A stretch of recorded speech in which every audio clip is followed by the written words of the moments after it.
The moon cast silver light across Pine Ridge Valley, painting shadows on the weathered fence posts of the Triple J Ranch. The night air hung heavy with summer heat when Eleanor Winters appeared at the gate, clutching a rooster under one arm and wearing a faded wedding dress that had seen better days.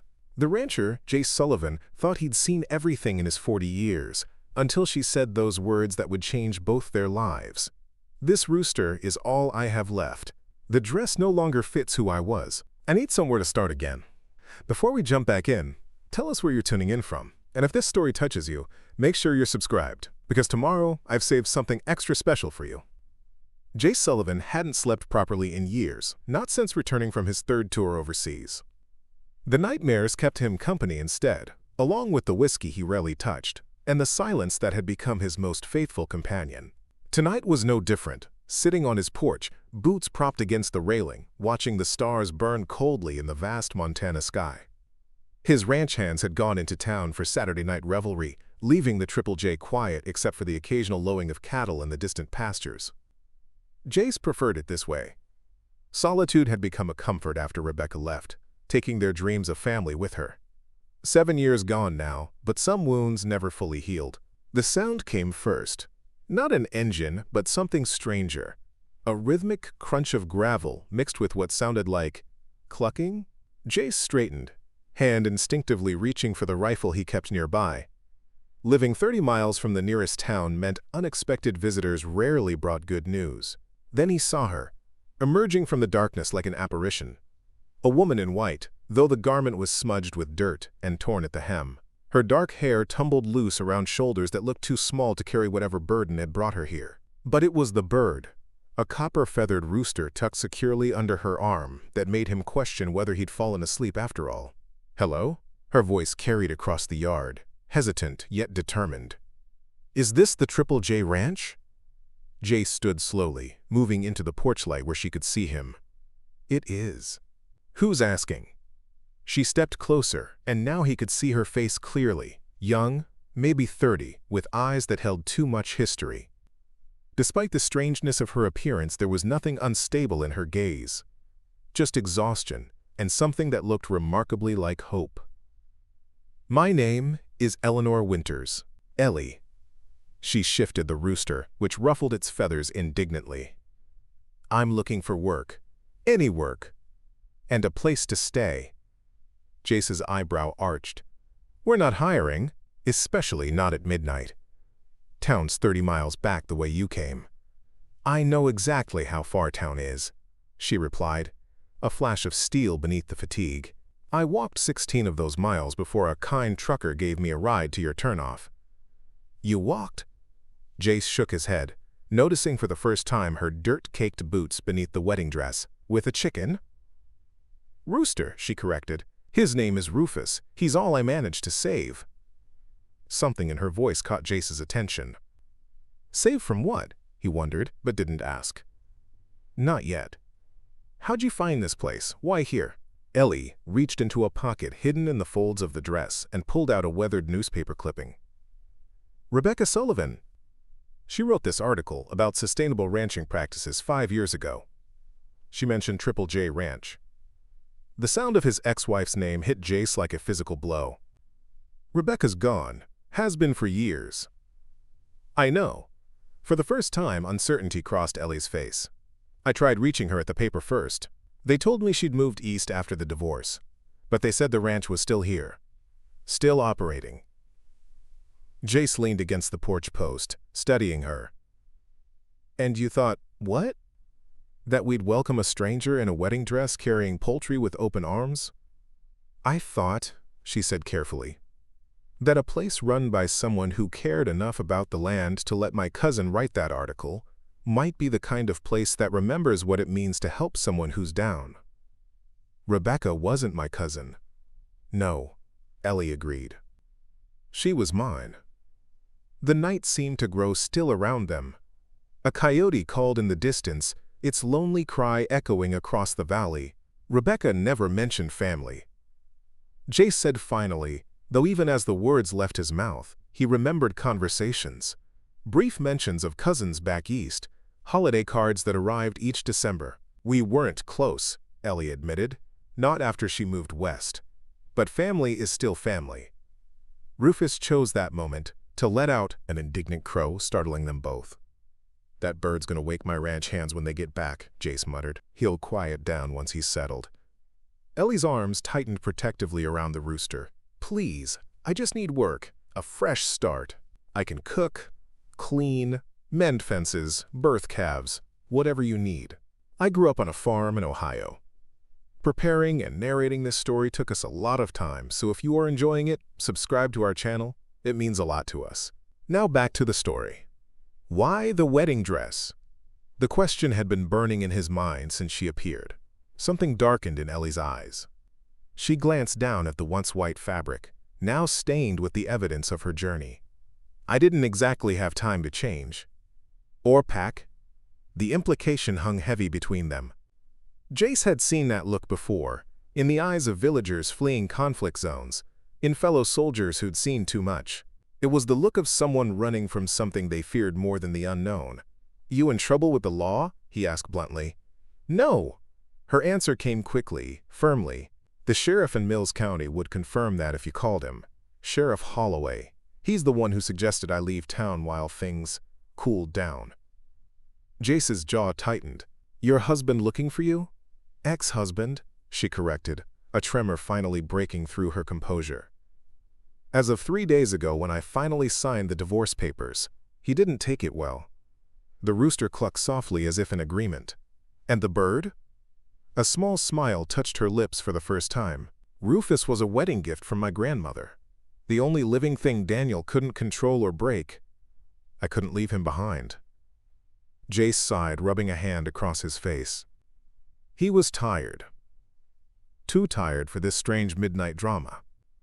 But something about the determined set of her shoulders, the way she stood straight despite whatever storm had driven her to his door, struck a chord. "I've got a bunkhouse," he said finally. "Ranch hands use it during calving season, but it's empty now. You can stay there tonight. We'll figure the rest out in the morning." Relief washed across her face, so palpable he could almost feel it. "Thank you. Don't thank me yet," he warned. "I'm not promising anything beyond tonight." Ellie nodded, accepting the terms. "The dress," she said suddenly, "it doesn't fit anymore. Who I was when I wore it, that person's gone." Jace studied her for a long moment. "Then stay," he said quietly. "If it still fits who you're becoming, that's all any of us can do." Something passed between them then, an understanding perhaps, or simply the recognition of two people who knew what it meant to rebuild from ruins. "The bunkhouse is around back," Jace said, breaking the moment. "There's a shower, clean towels, probably some clothes left by the hands that might fit you better than that." "And Rufus?" Jace almost smiled. "There's a small coop by the barn. Previous owner kept chickens. Should keep him safe from coyotes." They walked in silence around the sprawling ranch house, past gardens gone slightly wild from neglect, to where the bunkhouse stood, a simple structure with a covered porch and windows that reflected the moonlight. "It's not much," Jace said as he unlocked the door. "It's perfect." Ellie breathed, taking in the simple room with its 4 bunks, wood stove, and small kitchenette. Jace showed her the bathroom, the linen closet, pointed out which drawers might contain clothes that would fit. All the while, the strangeness of the situation washed over him. A woman in a wedding dress, a rooster named Rufus, his ex-wife's cousin. It felt like the beginning of a joke, not his life. "I'll leave you to get settled," he said, heading for the door. "We have breakfast at 5. Kitchen's in the main house." "Mr. Sullivan?" Ellie's voice stopped him. "I won't be a burden, I promise." Jace nodded once, then stepped back into the night, wondering what the hell he'd just gotten himself into. Dawn broke early over Triple J Ranch, painting the mountains with strokes of pink and gold. Jace had been up for hours already, moving through chores with the efficiency of long habit. The events of the previous night felt dreamlike in the morning light, so much so that he half expected to find the bunkhouse empty when he passed it on his way to the barn. Instead, he found Eleanor Ellie in the chicken coop, wearing a flannel shirt far too large for her frame, and a pair of jeans cinched tight with what looked like baling twine. Her hair was pulled back in a practical braid, and she was speaking softly to Rufus, who strutted around the enclosure as if he'd always been there. "Morning," she said, spotting him. If she felt any awkwardness about their strange introduction, it didn't show. "You're up early," Jace observed. "Farm hours," she replied with a small shrug. Never could break the habit. Silence stretched between them, filled only by Rufus's contented clucking.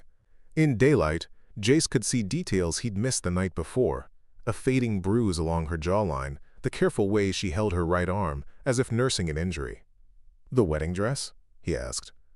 "Soaking in the utility sink," Ellie answered, not meeting his eyes. "Some stains don't come out easily, but I'd like to try." The double meaning wasn't lost on him. "Coffee's on in the kitchen," he said, instead of pressing. "Hands will be in soon. Pete, Miguel, and Lily, they work the ranch with me. They'll have questions. What will you tell them?" "The truth," Jace said simply. "You're Rebecca's cousin, looking for work. The rest is your business to share or not."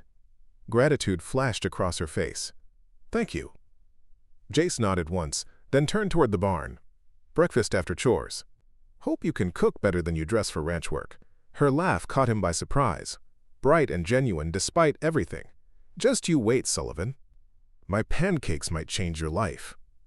He didn't tell her that his life had already shifted, subtly but undeniably, the moment she appeared at his gate. The ranch hands took Ellie's arrival with varying degrees of curiosity. Pete, a weathered cowboy in his 60s who'd worked Triple J longer than Jace had owned it, merely nodded and asked if she knew how to mend tack. Lily, the 25-year-old wrangler with a gift for breaking the wildest horses, sized her up with shrewd eyes before deciding Ellie passed whatever invisible test she'd applied. Miguel, youngest at 22 but raised on ranches across 3 states, seemed most suspicious until Ellie served breakfast. "These are the best pancakes I've ever had," he declared, reaching for his fourth. "Told you," Ellie said to Jace, who found himself fighting a smile. "They'll do."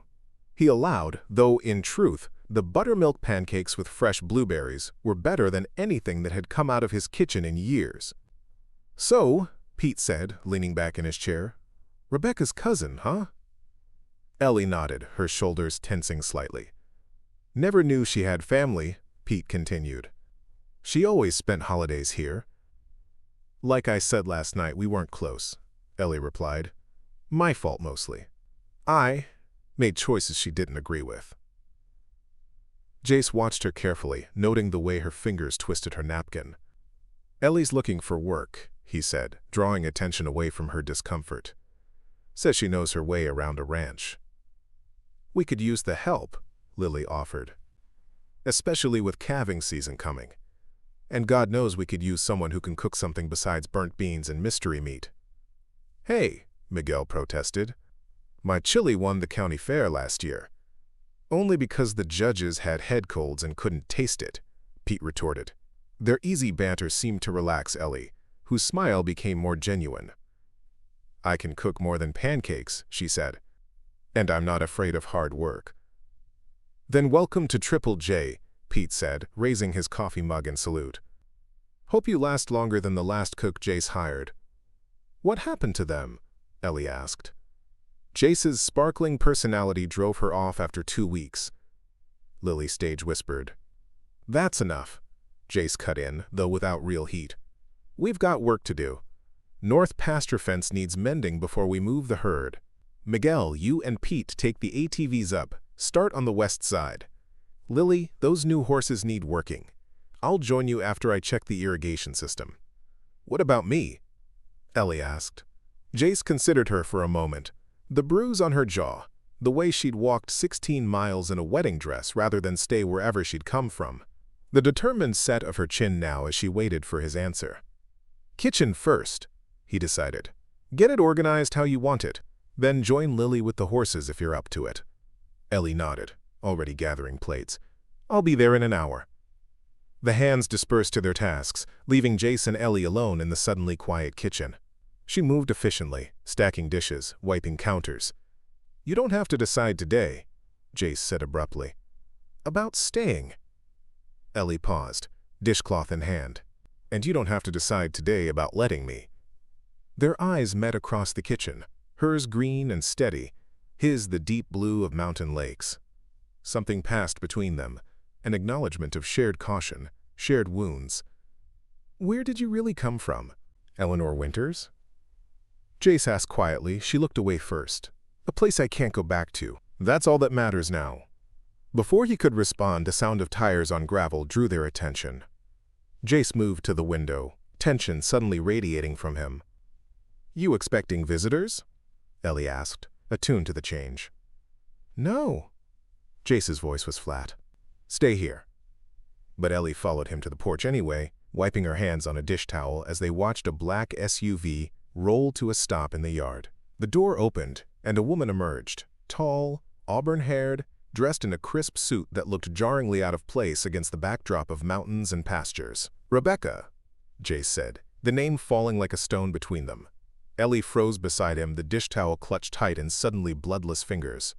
"Cousin Becca?" Rebecca Sullivan's gaze moved from Jace to Ellie, surprise flickering across her perfectly composed features. "Ellie? What on earth are you doing here?" Before either could answer, a second figure emerged from the SUV, a man in his 40s, tall and distinguished in an expensive suit, his dark hair threaded with silver at the temples. "And this must be the famous Triple J Ranch," he said, smiling as he joined Rebecca. "Just as beautiful as you described, darling." "Jace, Ellie," Rebecca said, her voice carefully controlled. "This is Henry Blackwood, my fiancé." The silence that followed felt charged with electricity, like the air before a storm that could either pass harmlessly or destroy everything in its path.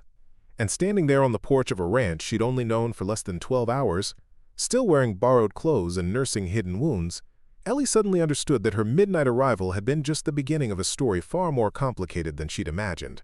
The morning stretched into an uncomfortable silence as the four of them stood in the ranch house kitchen. Rebecca moved with familiar ease, preparing coffee as if she'd never left, while Henry examined the rustic decor with the polite interest of someone touring a museum exhibit. "So," Rebecca said finally, setting mugs on the table, "you two know each other?" "We met last night," Jace replied, his voice carefully neutral. Ellie arrived looking for work. Rebecca's eyebrow arched as she turned to her cousin. "In Montana? That's quite a journey from Mills County." "You remember where I'm from?" Ellie said softly. "I wasn't sure you would." "Of course I do." Something flickered across Rebecca's face. "Regret, perhaps." "Just because we lost touch doesn't mean I forgot." Henry cleared his throat. "I feel I'm missing quite a bit of family history here." "Ellie is my cousin from Ohio," Rebecca explained.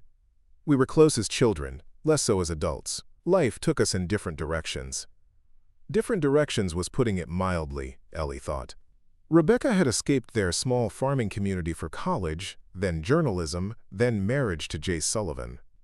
Ellie had stayed, married her high school sweetheart Daniel, and watched as that decision slowly consumed her life like rust-eating metal. "What brings you to Triple J?" Jace asked, addressing Rebecca directly for the first time. "Last I heard, you were in New York." "Boston, actually," Rebecca corrected. "Henry's firm is based there. We're getting married in September." Jace's expression didn't change, but Ellie noticed his knuckles whitening where he gripped his coffee mug. "Congratulations," he said flatly. Henry smiled, seemingly oblivious to the tension.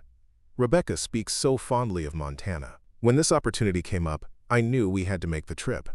"What opportunity?" Jace's voice had taken on a dangerous edge. Rebecca and Henry exchanged glances. "Perhaps we should discuss this privately," Rebecca suggested.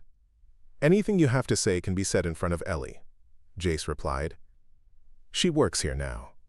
The statement, so simple yet definitive, sent warmth through Ellie's chest. She hadn't expected this alliance, this protection from the man she'd met only hours ago. Rebecca seemed surprised as well, her gaze moving between them assessingly. "Very well. Henry's investment group has been acquiring ranches throughout the Mountain West, converting them to sustainable luxury resorts. Ecotourism is the future," Henry added. "We preserve the natural beauty while creating experiences for guests who want to reconnect with nature, without sacrificing comfort, of course." Understanding dawned cold and clear. "You want to buy Triple J," Jace said. "We want to make you an offer," Henry corrected. "A very generous one. You're..." Operation has struggled since the divorce, Jace. Rebecca has kept me informed. Jace's expression hardened. Has she now? Only out of concern, Rebecca said quickly. This place meant everything to us once. I'd hate to see it lost to the bank. The mention of financial troubles made Ellie glance at Jace, whose jaw had tightened to granite. She hadn't considered that the ranch might be struggling. Though looking around now, she noticed signs she'd missed in the moonlight. Equipment in need of repair, fences that had been patched rather than replaced, the slightly threadbare quality of everything. Triple J isn't for sale, Jace said firmly. Everyone has their price. Henry replied with the confidence of a man unaccustomed to hearing no. Our initial offer is $2 million. That would clear your debts and leave plenty to start fresh somewhere new. I don't want to start fresh somewhere new. Jace stood abruptly. This land has been in the Sullivan family for 4 generations. It's not going to become a playground for rich tourists on my watch. Rebecca sighed. Jace, be reasonable. The drought has hit every ranch in the valley. Cattle prices are down. You're operating with a skeleton crew. How long before the bank forecloses? That's my problem to solve. It doesn't have to be, Henry interjected smoothly. Our investment group would keep you on as a consultant. You could still live here, still work the land, just with better resources and without the financial burden. Ellie watched the muscle in Jace's jaw twitch. For all his stoic demeanor, she could sense the battle raging within him. Pride versus practicality, heritage versus harsh economic reality. We're staying 3 days at the Pine Lodge in town, Rebecca said, standing. Think about it, Jace. For once in your life, think about what makes sense rather than what feels right. After they left, silence reclaimed the kitchen. Ellie busied herself washing coffee mugs, giving Jace space to process. Finally, she spoke. Is it true about the ranch's finances? He didn't answer immediately, his gaze fixed on the mountains visible through the window. Parts of it, he admitted finally. Drought's been hard. Had to sell off half the herd last year to make the loan payment. But we're holding on.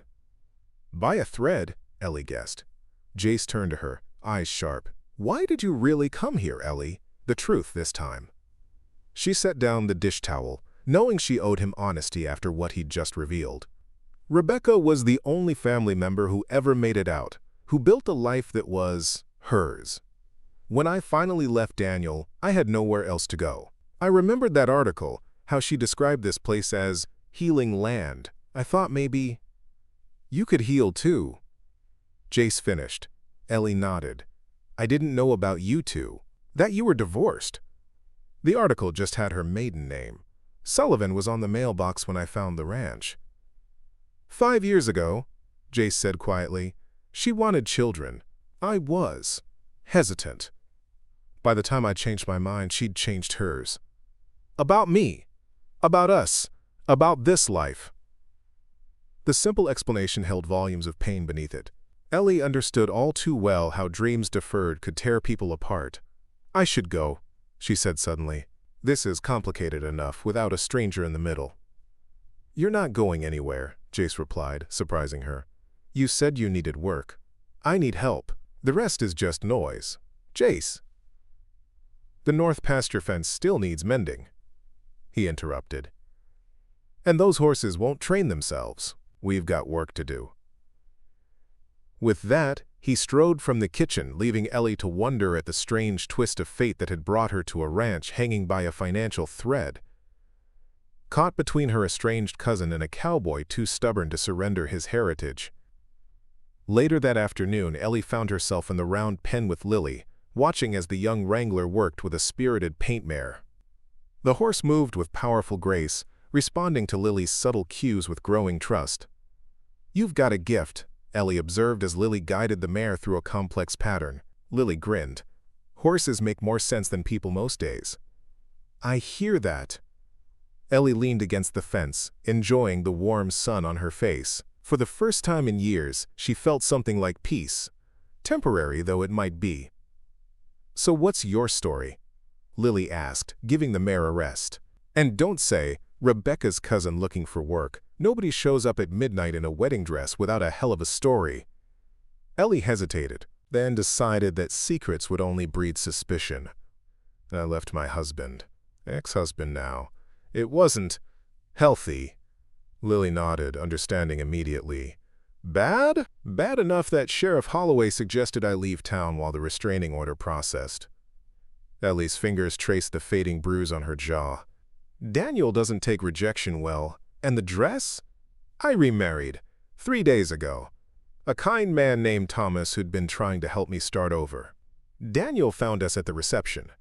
Ellie swallowed hard. Thomas is in the hospital. Might not walk again.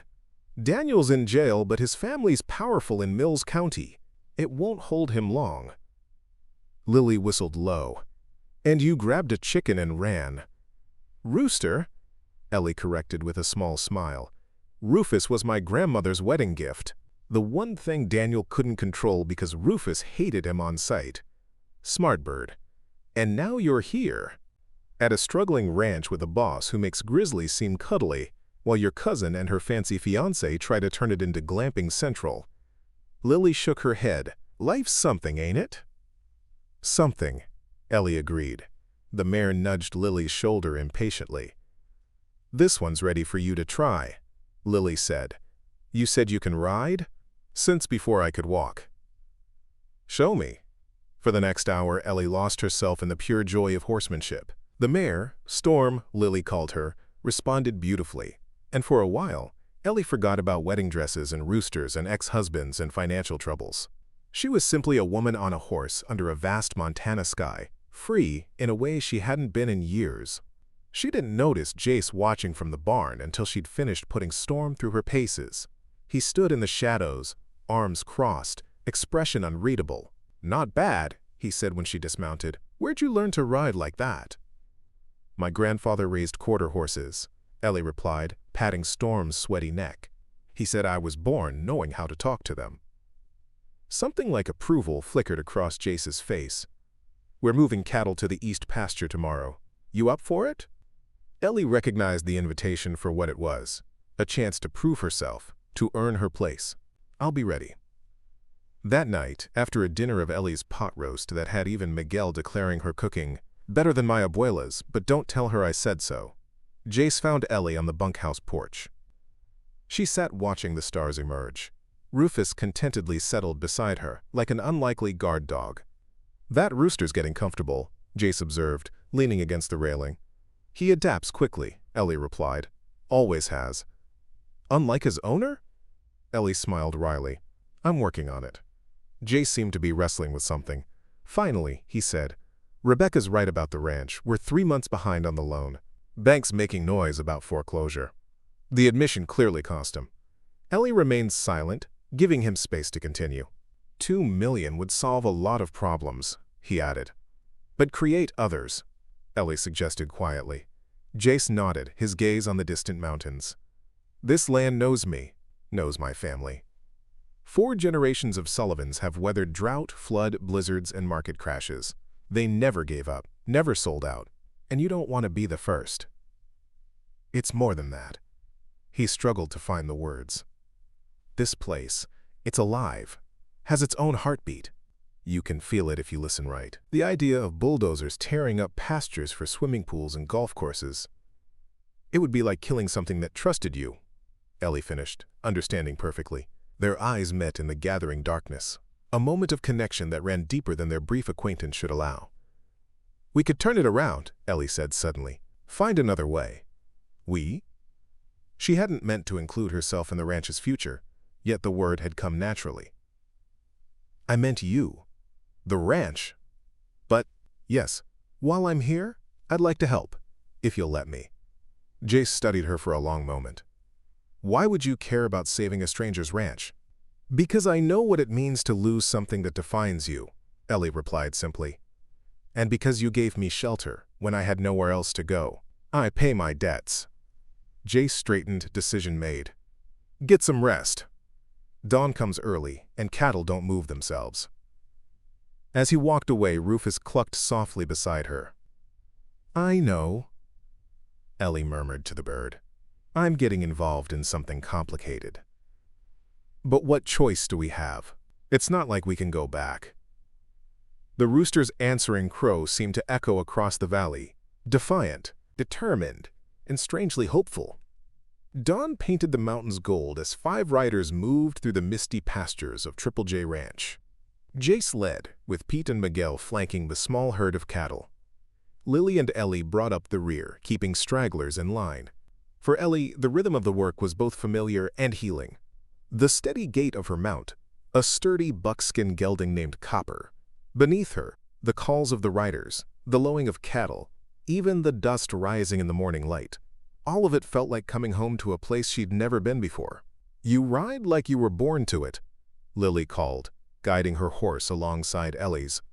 "Some things you never forget," Ellie replied, smiling. Like breathing. By midday, they'd successfully moved the herd to fresh pasture.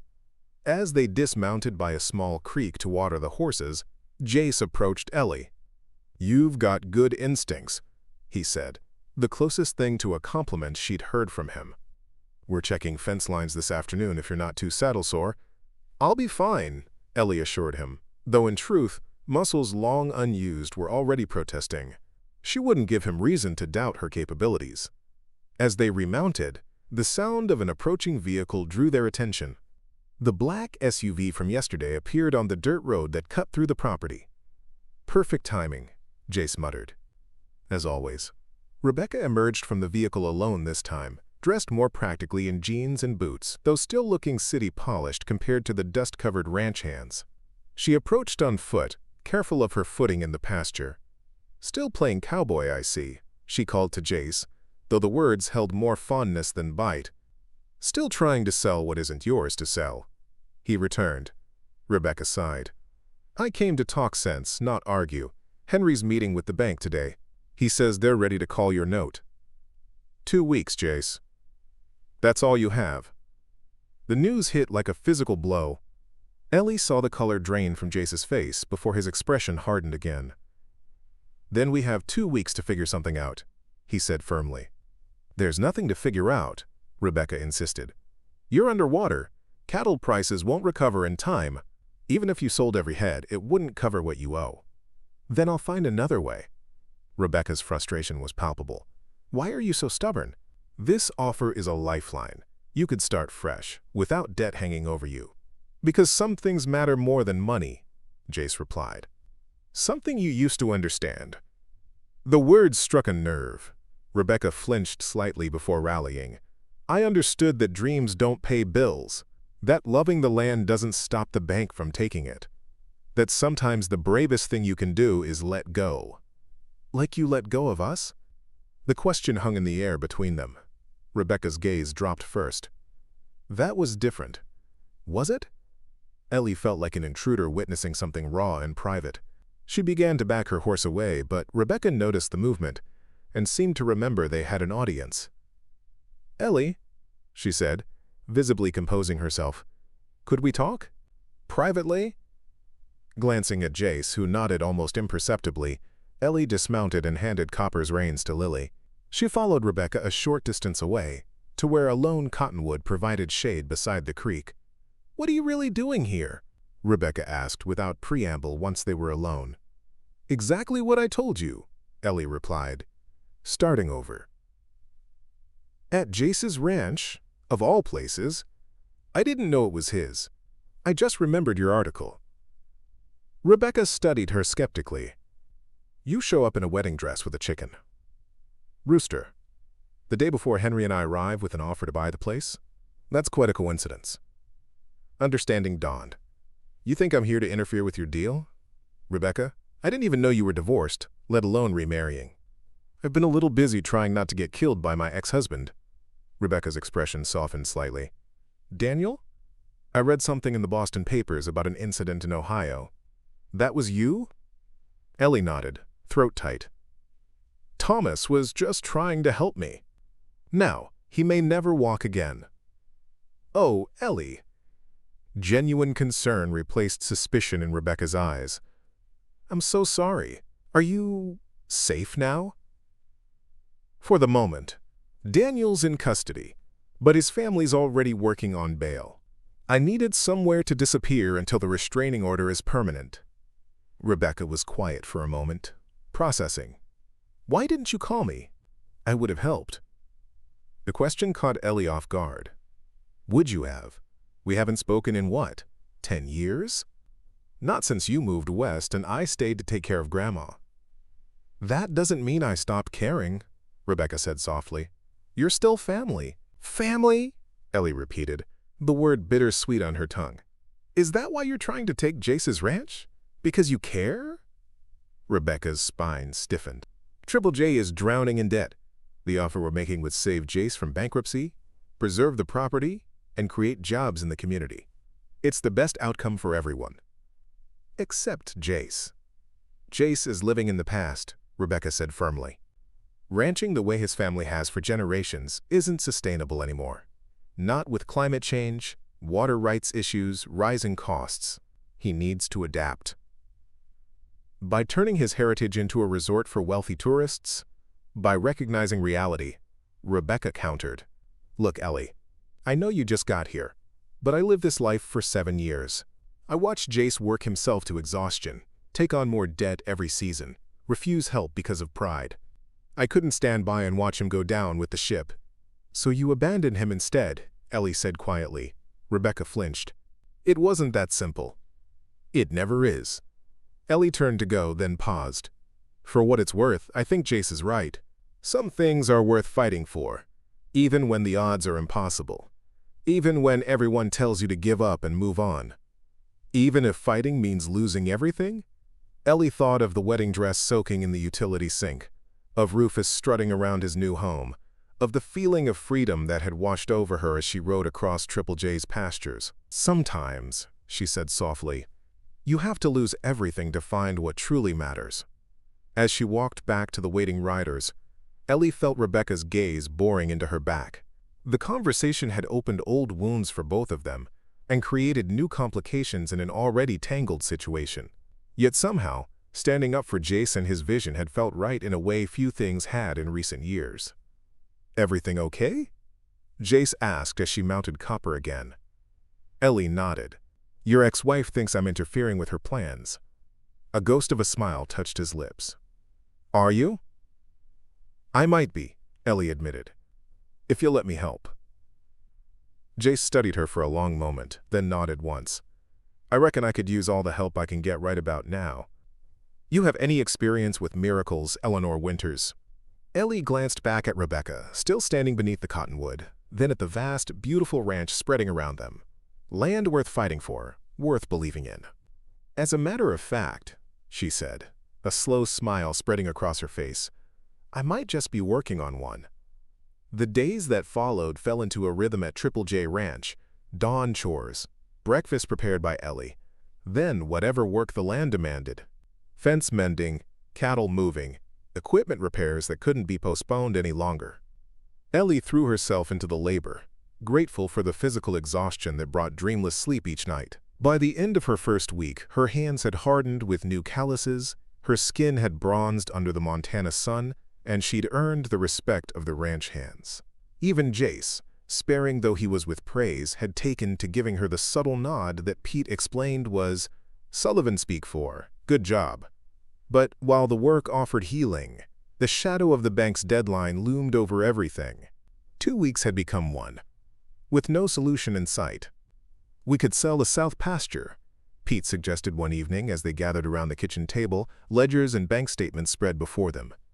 It's the least productive anyway. Jace shook his head.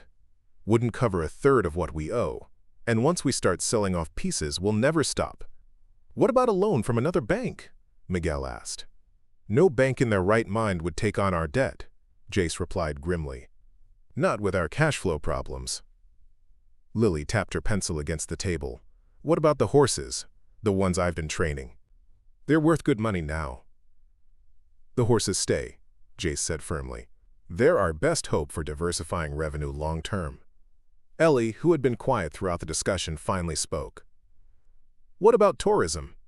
4 pairs of eyes turned to her. Not like Rebecca and Henry's plan, she clarified quickly. Something that preserves the working ranch, but opens it up to visitors who want an authentic experience. Dude, ranches are big business these days. Jace's immediate frown told her what he thought of the idea. We're ranchers, not entertainers. You wouldn't have to change how you operate. Ellie persisted.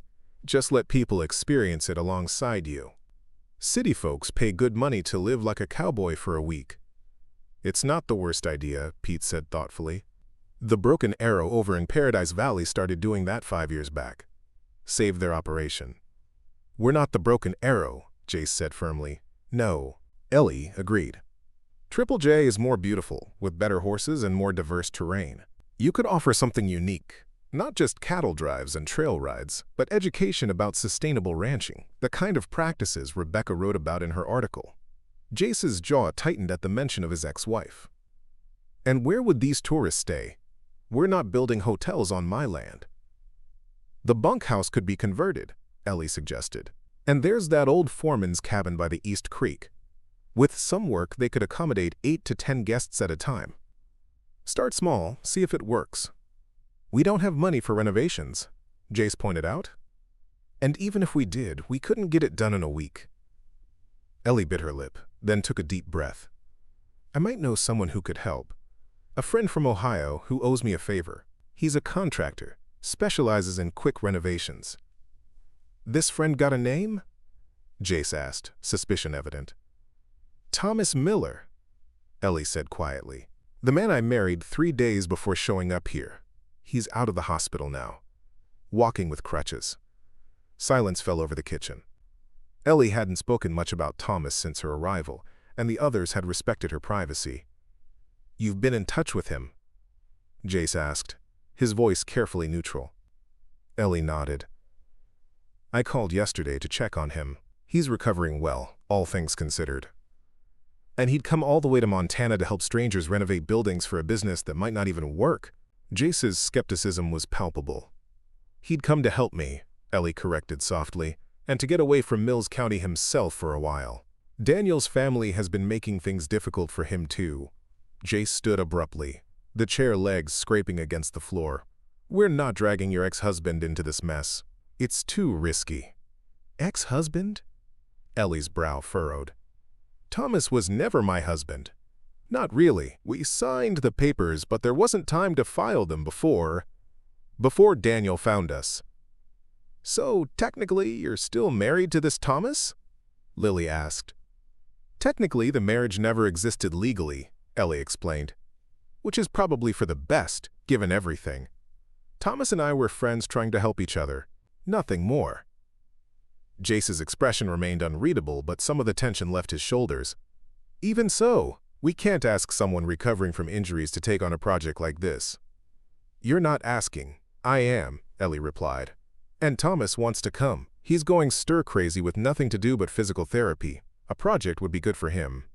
And what happens when your first husband figures out where you both are? Jace challenged. Daniel's still in custody, Ellie said. The judge denied bail after the prosecutor showed evidence he'd violated previous restraining orders. He'll be there at least until the trial, which is months away. The kitchen fell silent again as everyone processed this information. Finally, Pete spoke. I think we should consider it, boss. Not like we've got better options right now. Jace ran a hand through his hair, frustration evident. Even if we renovated the buildings, where would we get the funds to start this business? Equipment, insurance, marketing, all of it costs money we don't have. I might have an idea about that too, Ellie said hesitantly. But you're not going to like it. Later that evening, Ellie found Jace on the porch, staring out at the vast Montana sky painted in shades of purple and gold. Rufus strutted nearby, having appointed himself guardian of both the ranch house and the bunkhouse. Mind if I join you? She asked. Jace gestured to the chair beside him. They sat in comfortable silence for a few minutes, watching as the first stars appeared. You've changed things around here, Jace said finally. In just a week. Ellie glanced at him, unsure if this was criticism or observation. Is that bad?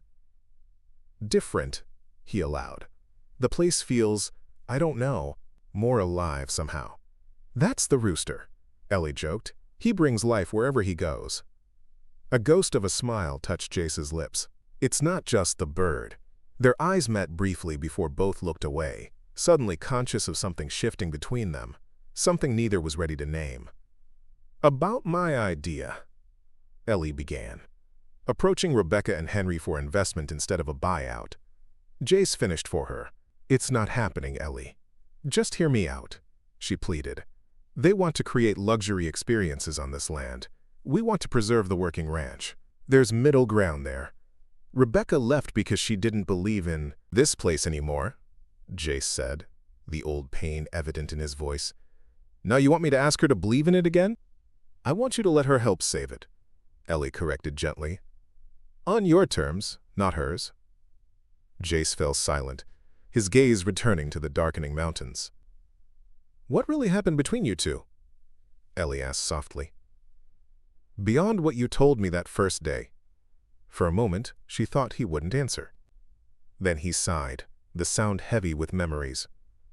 "We wanted different things. I was raised to believe that this land, this legacy, was everything. Rebecca wanted more. Travel, adventure, a life beyond fence lines and calving seasons. For a while, we made it work. She'd write her articles, I'd work the ranch. But then came the drought. 3 years of barely getting by, each season worse than the last. And she wanted out," Ellie guessed. Jace shook his head. "She wanted me to give up. Sell the ranch while we still could, move somewhere easier, start over." His voice hardened. "My father died working this land. My grandfather too. Sullivan men don't abandon their legacy when times get hard." "So Rebecca abandoned hers instead," Ellie murmured. "She wasn't born to this life," Jace said, though whether he was defending his ex-wife or simply stating fact, Ellie couldn't tell. "She tried, for my sake.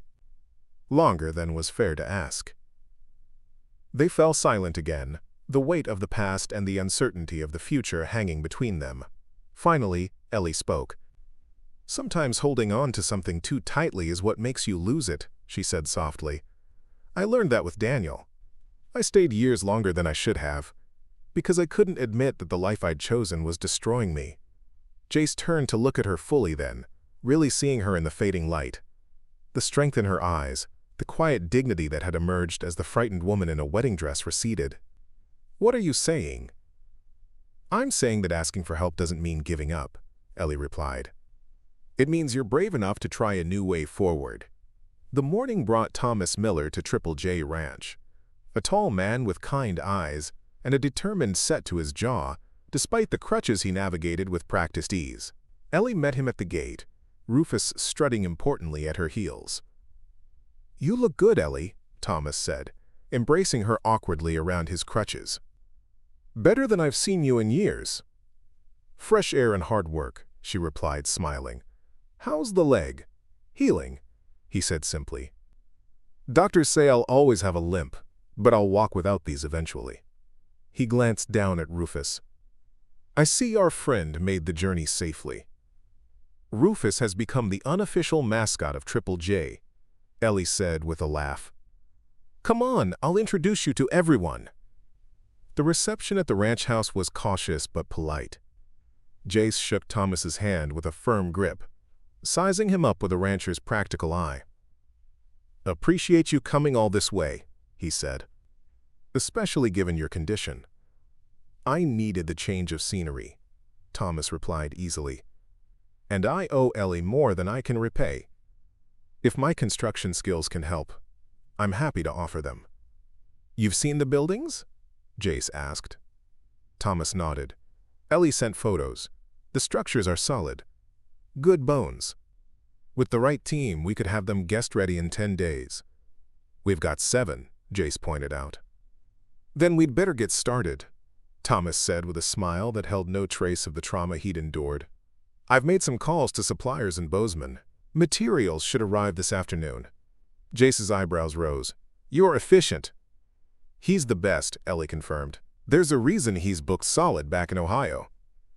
As they discussed renovation plans over coffee, Ellie couldn't help noticing how Jace watched Thomas, assessing, yes, but with something else too. A wariness that seemed personal rather than professional. Later, as Thomas inspected the bunkhouse with Pete and Miguel, Ellie cornered Jace in the barn. "What's bothering you?" she asked bluntly. "Thomas is here to help." Jace continued brushing down his gelding, not meeting her eyes. "Nothing's bothering me. You've barely said 2 words since he arrived." "Been busy." Ellie folded her arms. "If you've changed your mind about the plan—" "It's not the plan," Jace interrupted, finally looking at her. Something flickered in his eyes. An emotion so quickly masked she couldn't identify it. "Thomas seems like a good man. I'm just wondering where he fits in all this." Understanding dawned. "You mean with me?" Jace returned to brushing, his strokes more forceful than necessary. "You were about to marry him." "To help him as much as myself," Ellie explained. "Thomas needed the health insurance from my job at the diner. I needed the protection of his name to keep Daniel at bay. It was a practical arrangement between friends." "Just friends?" Jace's question was so quiet she almost missed it. Ellie felt something warm unfurl in her chest. Hope, perhaps, or possibility. "Just friends," she confirmed softly. Jace nodded once, the tension in his shoulders easing slightly. "Better get back to your friend, then. Lot of work to do if we're going to pull this off." As Ellie turned to go, he added, "And Ellie? Better call your cousin. Much as I hate to admit it, we're going to need her help." The meeting with Rebecca and Henry took place at the Pine Lodge in town, neutral territory. As Jace put it, Ellie accompanied him, dressed in the nicest clothes she could cobble together from Lily's closet and her own meager belongings. "You don't have to be nervous," Jace said, as they parked outside the rustic luxury hotel. "This was your idea, remember?" "That's why I'm nervous," Ellie admitted. "If it fails, you'll have wasted your last chance to save the ranch." Jace's hand covered hers briefly. "Then it fails on my terms. Better than surrendering without a fight." The touch, brief as it was, steadied her. They entered the lodge together, finding Rebecca and Henry waiting in a private dining room overlooking a picturesque lake. "This is unexpected," Rebecca said as they sat. "I thought you'd made your position clear." "I've reconsidered," Jace replied, the words clearly difficult for him. "Not selling the ranch, but perhaps a different kind of partnership." Henry leaned forward, interest piqued. "I'm listening." Ellie watched as Jace outlined their plan, a working dude ranch that would offer authentic experiences while preserving Triple J's operations and heritage. As he spoke, his initial reluctance gave way to genuine passion, his deep love for the land evident in every word. "We're already renovating the bunkhouse and foreman's cabin," he explained. "With the right investment, we could be operational within a month, offering trail rides, cattle drives, ranch work experiences, all while maintaining our core business." "It's an interesting concept," Henry acknowledged, "but risky. The market for authentic ranch experiences is more niche than luxury resorts." "But potentially more loyal," Rebecca interjected, surprising everyone. "The people who want that experience tend to become repeat customers, brand ambassadors even. There's value in authenticity." Henry glanced at his fiancée with raised eyebrows. "You sound like you're in favor of this." "I'm intrigued," Rebecca corrected. "It aligns with the article one wrote years ago about sustainable ranching. And it preserves the character of the place while creating a new revenue stream." Jace's surprise at Rebecca's support was evident, though he masked it quickly. "We're asking for $500,000, he said. "Enough to complete renovations, market the business, and clear our most pressing debts. In return, your investment group gets 30% of the new tourism operation, not the ranch itself." Henry frowned. "That's considerably less than what we were offering for the entire property." "But it involves considerably less risk for you," Ellie pointed out, speaking for the first time. "Instead of buying a struggling ranch and completely transforming it, which would require years of construction and uncertain returns, you're investing in a business that could be operational almost immediately, with a much smaller initial outlay." Rebecca studied her cousin with newfound respect. "You've thought this through." "I had a good business teacher," Ellie replied with a small smile. "Grandma didn't just raise horses. She built the most successful breeding operation in 3 counties from nothing." "I'd need to see detailed projections," Henry said, business mind clearly engaged despite his initial skepticism. "Market analysis, competitive positioning, 5-year plans. We have them, Jace said, sliding a folder across the table. Ellie and Lily put this together over the past few days.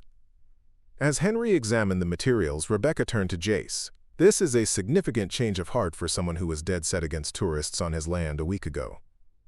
Sometimes, Jace said, his eyes briefly meeting Ellie's, the right person helps you see possibilities you couldn't before. The words hung in the air between them, layered with meaning that transcended business discussions. Rebecca glanced between them, understanding dawning in her eyes.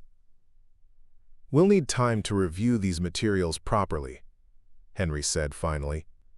And I'd want to tour the property again, see these renovations in progress.